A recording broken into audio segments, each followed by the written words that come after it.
Alpha காதலன் அத்தியாயம் 23. What is this மொழி? என்ன இதெல்லாம்? ஏன் இப்படி பண்ணீங்க? வாயை திறந்து சொல்லுங்க. இதில் அந்த குழந்தை வலியனுடைய விந்தணு மூலமா பிறந்ததுன்னு வேற இருக்கு. அது சார், எனக்கு நியாயம் வேணும் என்று சௌத்ரி வந்து மொழியை முறைத்து கொண்டே நின்றவன், இவங்க காதல் புனிதமானதுனே ஒத்துக்கிறேன் யோரானர். ஆனா அவனை என்கவுண்டர் பண்ணது தப்பு ஒன்றும் இல்லையே. என்னோட டியூட்டி அது. நான் அதைத்தான் செஞ்சேன். அவனெல்லாம் காப்பாத்தி எதுக்குன்னு தான் நான் உள்ள கிடக்கட்டும்னு போட்டது. அதெனவோ வாஸ்தவம் தான். நானும் கொஞ்சம் சேட்டை பிடிச்சவன் தான். என்னை விட அவனை பெரிய இவனான்னு தோணுச்சு. அதான் கேஸை கொஞ்சம் ஸ்ட்ராங் பண்ண எல்லாத்தையும் பண்ணது. உண்மைதான் அதெல்லாம். ஆனா யோரானர், நான் அப்பாவி. இவங்க 2 பேரும் சேர்ந்துக்கிட்டு என்னோட பேரை ஸ்பாயில் பண்ண பார்த்துருக்காங்க என்றவாறே அவன் வர்ணாவையும் சேர்த்து கை காட்ட அவளோ பீதியாகி போய் நின்றாள்.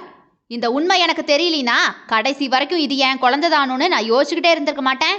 எவனோ பெத்த பிள்ளைக்கு நான் என்ன சார் பேர் வைக்கிறது? அவன் பிள்ளைக்கு நான் இன்ஷியல் கொடுக்கணுமா? நல்லா இருக்கே கதை. நான் அவ்வளவு இழிச்ச வாயனெல்லாம் இல்லை.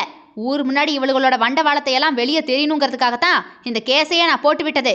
இப்போது மொழியோ இன்னுமே அதிர்வு நீங்காமல் இடிந்த சிலையாக சிதறிய மனநிலையோடு இருந்த வலியனை பார்க்கவே தயங்கினாள். ஒருத்தன் நோண்டித்திமா நக்கித்தனா மாட்டிக்கிட்டு முழிக்கணுமா? இந்த 2 குந்தாணிகளும் சேர்ந்து என் வாழ்க்கையை சோழி முடிக்க பாப்பாளுக. நான் சிரிச்சுக்கிட்டு கடந்து போகணுமா? அவ்வளவு எல்லாம் நான் நல்லவன் இல்லை சார். மிஸ்டர் சௌத்ரி, டீசெண்டா பேசுங்க. எப்படி சார் இதையெல்லாம் பார்த்துக்கிட்டு என்னால் டீசெண்டா பேச செயல்பட முடியும்? எவன் கூடயோ போய் பிள்ளைய பெத்துப்பாலாம். இதுக்கு நான் திறப்பு விழா நடத்தணுமா? சௌத்ரி, வாயில வந்த மாதிரியெல்லாம் பேசாதீங்க. நீங்க என்கிட்ட கேட்கல, நான் சொல்லல.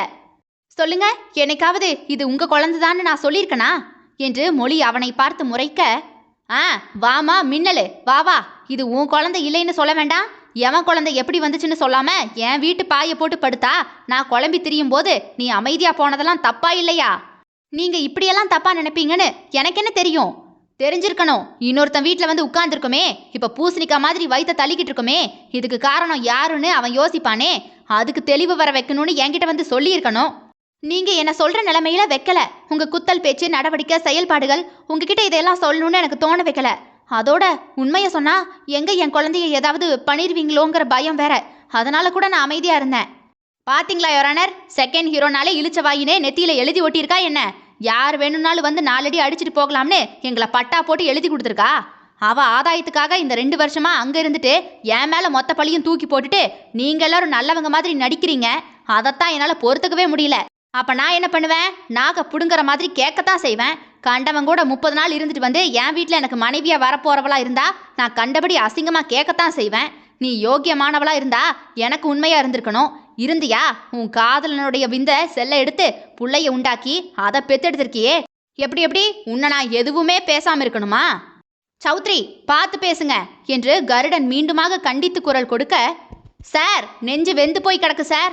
மேட்ரு நமக்கு தெரியாம நடந்துருச்சான்னு ஃபீலிங் ஒவ்வொரு ஆண்மகனுக்கும் வரும்ல சார். அதுவும் மேட்ரு நமக்கு தெரியாம எப்படிடா நடந்துச்சுன்னு எவ்வளவு யோசிச்சிருப்பேனா? அது மட்டுமா, புண்பட்ட நெஞ்ச எத்தனை குவார்ட்டரை விட்டு ஆத்தியிருப்பேன்னு உங்களுக்கு என்ன சார் தெரியும்? இவ செஞ்சதை கூட மன்னிச்சிடலாம் சார். அதோ நிக்கிறாளே பாருங்க, ஒட்டடை குச்சி, என் கூடவே இருந்துக்கிட்டு அவளுக்கு உதவி செஞ்சிருக்கா சார்.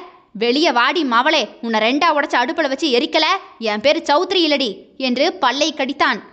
போச்சு போச்சு, கொத்தவரங்கா போல காய வச்சிருவாரோ என்று வர்ணா தூணுக்கு பின்னால் மறைந்து நின்று கொண்டாள். எனக்கு நியாயம் கிடைச்சாகணும். இந்த 2 குந்தாணிகளையும் குண்டர் சட்டத்தில் தூக்கி உள்ள போடுங்க. வெளியவே வர முடியாதபடி ஆக்குங்க சார். இதே இடத்துல ஒரு பொம்பளை இருந்திருந்தா இந்த சட்டமும் இந்த சமுதாயமும் சும்மா விட்டுருக்குமா? பொங்கி இருக்காது. நிக்கிறது பாவப்பட்ட ஆம்பளைன்னா. ஸோ எனக்கு யாரும் உதவ போறதும் கிடையாது. ஐயா பெரிய மனசு பண்ணி ஆம்பளைக்கு நல்ல தீர்ப்பா சொன்னீங்கன்னா புண்ணியமா போகும். அவ்வளவுதான் யோரானர் என்று சௌத்ரியோ மொழியை முறைத்து கொண்டே போய் இருக்கையில் அமர்ந்தான். மொழி, சார் என்று அவள் கையை பிசைய, சட்டத்தை காப்பாற்ற வேண்டிய நீங்க, சட்டத்தை பத்தி தெரிஞ்ச நீங்க இதை எல்லாத்தையும் செஞ்சிருக்கிறத என்னால் ஏத்துக்கவே முடியல. சட்டமோ இதை ஏத்துக்காது, தெரியும் தானே? விந்தணு தானோங்கிறது ரத்த தானத்தையும் மிஞ்சிய தானம். அதை ஒரு ஆண்மகன் கொடுக்குறானா ஏதோ ஒரு சந்ததியை உருவாக்கணும் அப்படிங்கிற ஒரு நல்ல காரணத்துக்காகத்தானு உங்களுக்கு தெரியாதா? விந்தணு கொடுத்தவருடைய தனி விவரம், விலாசத்தை கூட அந்த விந்தணுவை வாங்கக்கூடிய நபர் வாங்கிக்க கூடாது. ரகசியமாக தான் அதை கடைப்பிடிக்கணுங்கிற சட்டம் இருக்குது. உங்களுக்கு தெரியாதா? தெரியும் யோரானர். பின்ன எப்படி இந்த குழந்தைக்கு தகப்பன் மிஸ்டர் வலியன்னு உங்களால் கூற முடிஞ்சுது? அது இது போல விந்தணுவை வாங்கக்கூடிய ஒவ்வொரு நபரும் சொன்னா யார் இந்த விந்தணு தானத்தை செய்ய ஒத்துக்குவாங்க? மொழி இப்போது தலையை குனிந்து கொண்டே நிற்க, நீங்க என்ன காரணத்துக்காக செஞ்சீங்கிறதெல்லாம் 2ஆம் பட்சம். ஆனா நீங்க செஞ்சிருக்கிறது சட்டத்தின்படி தவறு. அவருடைய விந்தணுவை அவருக்கே தெரியாம உபயோகப்படுத்தியதெல்லாம் ரொம்ப தப்பு. அது மட்டும் இல்லாம அவருடைய குழந்தைய வளர்த்து அதற்கு தகப்பன் நீதான் இத்தனை பேர் முன்னாடி பிரகடனப்படுத்துறது கூட தப்புதான். சொல்லப்போனா இந்த குழந்தைக்கு எந்த வகையிலையும் அவர் பொறுப்பேற்றுக்க வேண்டிய அவசியமே இல்லை. அவர் அவருடைய தனிப்பட்ட வாழ்க்கையை வாழ்றதுக்கான அத்தனை உரிமையும் அவருக்கு உண்டு. இந்த குழந்தையால் அவருடைய தனிப்பட்ட சுதந்திரம், வாழ்க்கை எதுவுமே பாதிக்கப்படக்கூடாது. அதனால இந்த குழந்தைக்கும் அவருக்கும் எந்த சம்பந்தமும் இல்லை என்று அவர் கூறி முடிக்க, ஐயா என்ற வலியனின் குரலில் கருடன் பேச்சை நிறுத்தி கொண்டு எட்டி பார்க்க, ஐயா ஒரு நிமிஷம் என்று வேக வேகமாக ஓடி வந்து தூங்கிய குழந்தையோடு நின்ற வலியன் அந்த குழந்தையை மடிப்பிச்சை கேட்பது போல தூக்கி பிடித்தபடி, நான் செஞ்ச எல்லா பாவத்துக்கும் கடவுள் எனக்கு கொடுத்த ஒரே ஒரு பரிசு இந்த குழந்தை தான். இதுக்கும் எனக்கும் எந்த சம்மந்தமும் இல்லைன்னு சொல்லி தீர்ப்பெல்லாம் எழுதிடாதீங்கய்யா.